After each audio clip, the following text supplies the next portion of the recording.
Tofu was brought to Japan from China by Buddhist monks more than 800 years ago.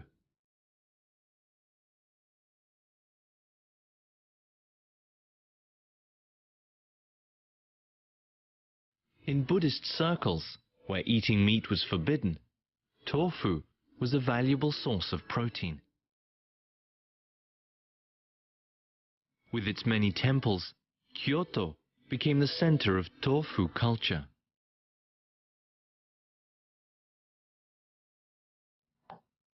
People tried serving tofu in many different ways: raw, grilled, boiled, and deep-fried, giving rise to numerous tofu dishes.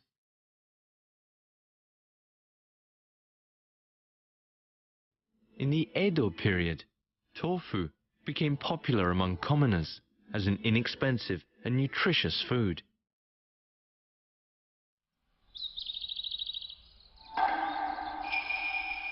A new day begins in Kyoto, a city more than 1,000 years old.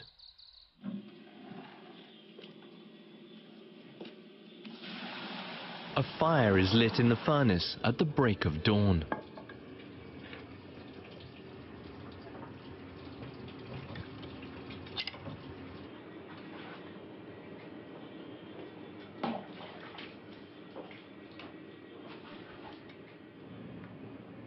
Takashi Iriyama is the owner of a tofu shop that was established during the Edo period. He makes traditional Kyoto-style tofu with his wife and his mother. To preserve the traditional flavor, they do most of the work by hand.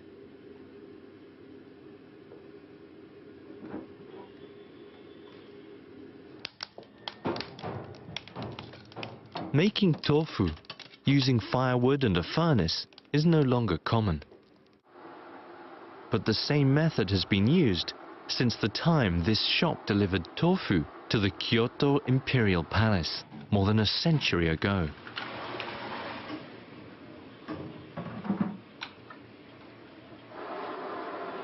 The soybeans have been soaked in water overnight. He blends sweet-tasting beans together with mild ones.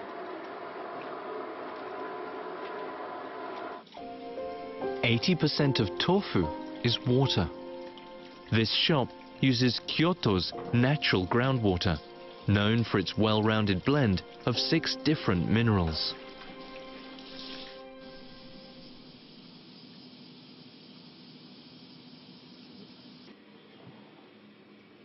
Ground soybeans. Cooking the soybeans until just before they scorch infuses the tofu with the aroma of roasted beans.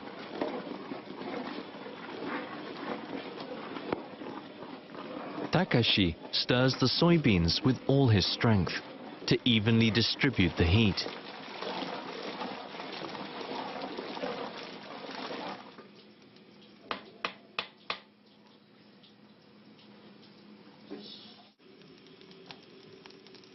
The way he adjusts the heat and cooking time determines the flavor of the day's tofu.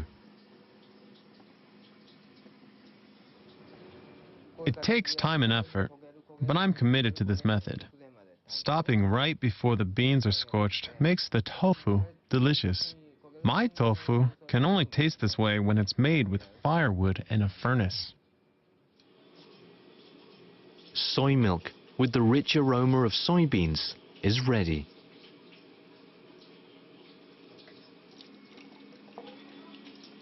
To make the tofu firm, he first adds a calcium sulfate.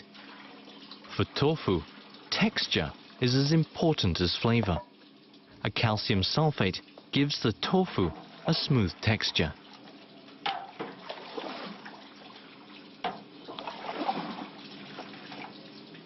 Next, he adds magnesium chloride, which gives the tofu a resilient texture. Takashi adjusts his strength as he feels increasing resistance. Tofu making is heavily influenced by the weather and the condition of the beans. In order to produce the same flavor, subtle adjustments need to be made every day.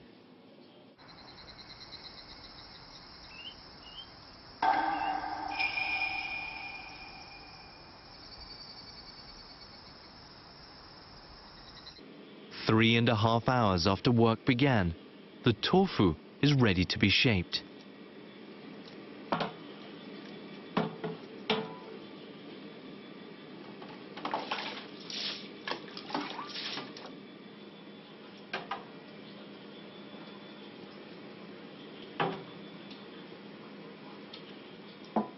He pours it into a mold and wraps it with cotton cloth.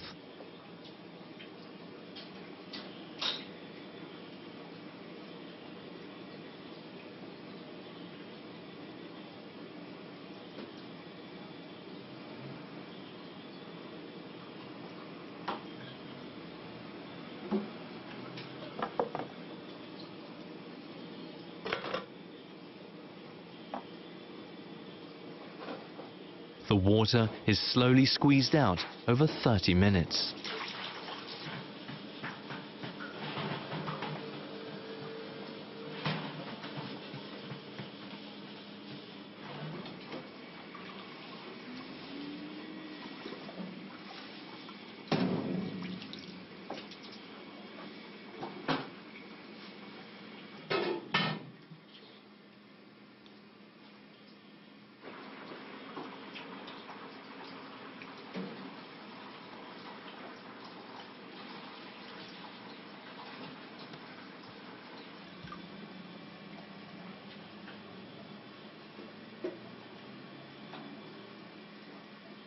Takashi cuts the tofu with a knife into equally sized pieces.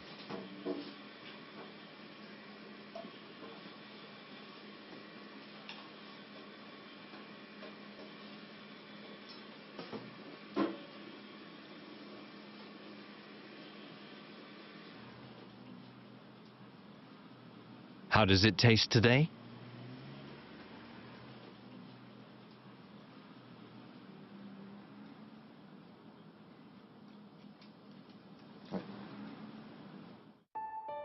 Its slightly imperfect shape proves that it was made in the traditional method, using natural ingredients only. 100 pieces of tofu are ready for the day.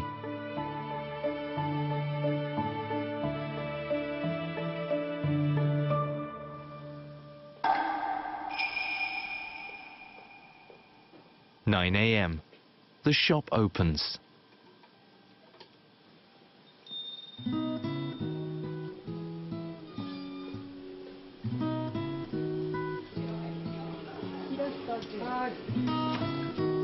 As if they had been waiting, customers come in one after another to buy tofu for breakfast.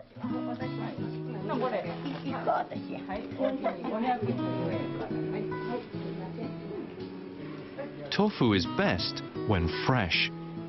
Customers who come here first thing in the morning have been coming every single day for decades.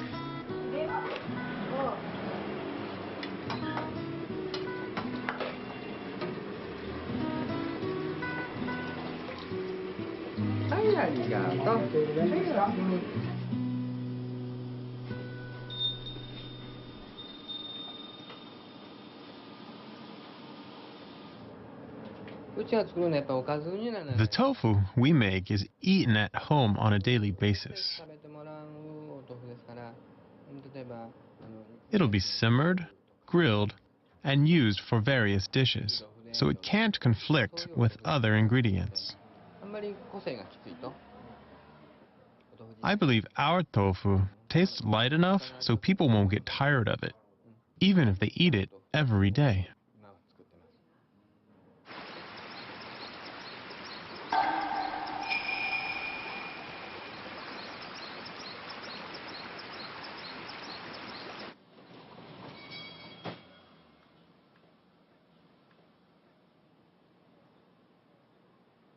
Before noon, Takashi leaves the shop to his wife and goes to sell his tofu in the streets of Kyoto.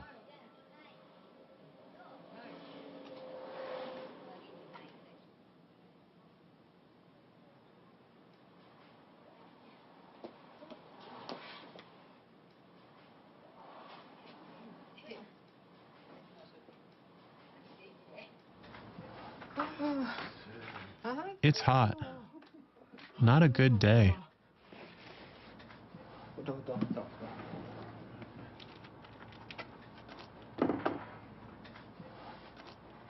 Takashi knows most of his customers. This customer is one of his regulars. He eats Takashi's raw and deep-fried tofu for lunch every day.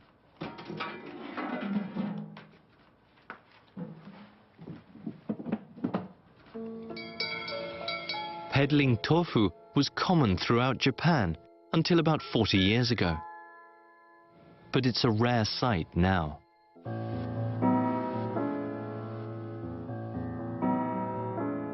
Takashi's family has been making tofu using the same method for generations. His parents had resigned themselves to closing down the tofu shop during their generation.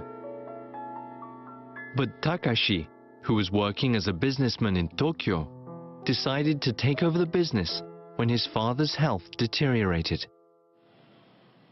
It was a challenge to run the business in the old-fashioned way, but Takashi chose not to change anything while he helped his father for 6 months. The bell has been used since his grandfather's generation. Takashi thought it was his responsibility to deliver the same quality tofu to people who await the sound of his bell.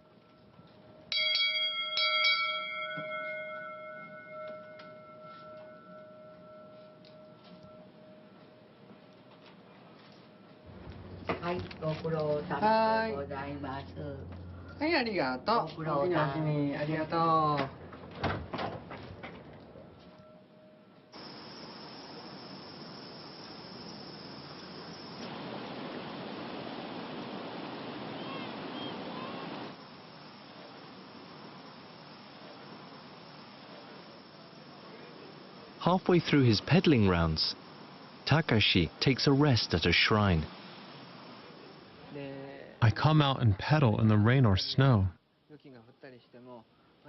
There are old housebound people who are waiting for me. This is a promise that I have to keep. I believe tofu is the most delicious when it's fresh. So I want to deliver it as soon as it's ready.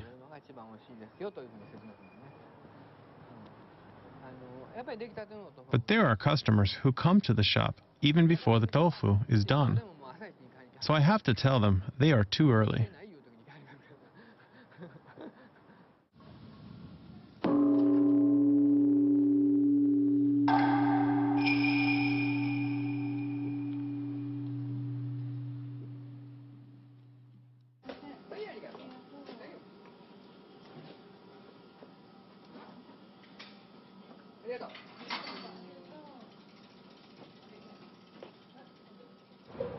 Six p.m. The shop closes.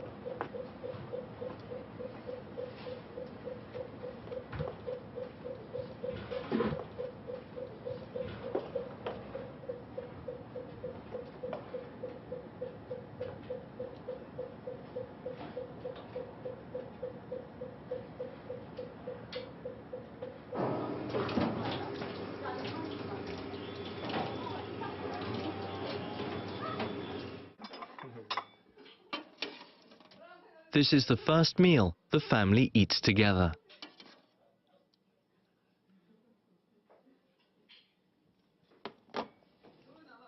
For generations, his family has run this shop.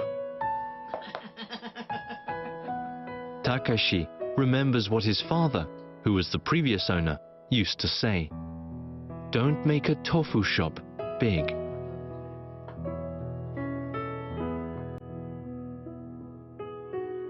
Tomoko married Takashi 3 years ago.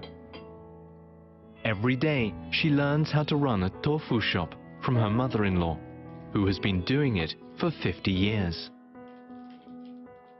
Takashi's mother says his tofu is starting to taste like his father's.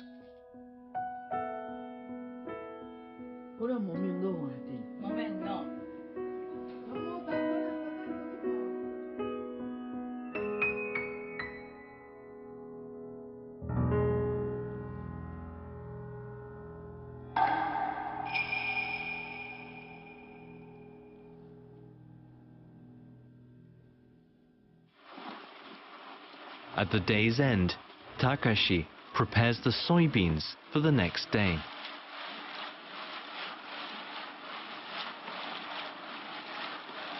He washes the beans carefully and soaks them in water.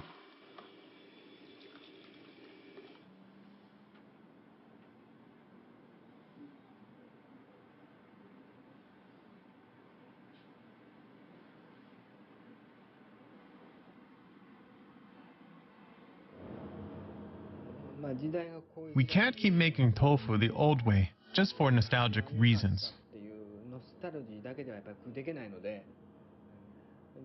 But as long as there are people who think our tofu is delicious and continue to buy it, I will keep up the tradition.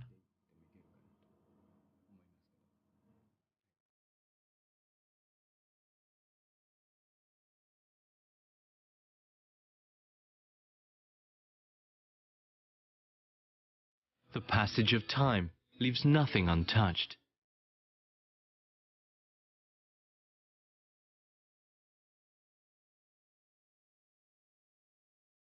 But Takashi's dedication to preserving the traditional methods of making tofu assures us that at least one flavor of Kyoto remains unchanged.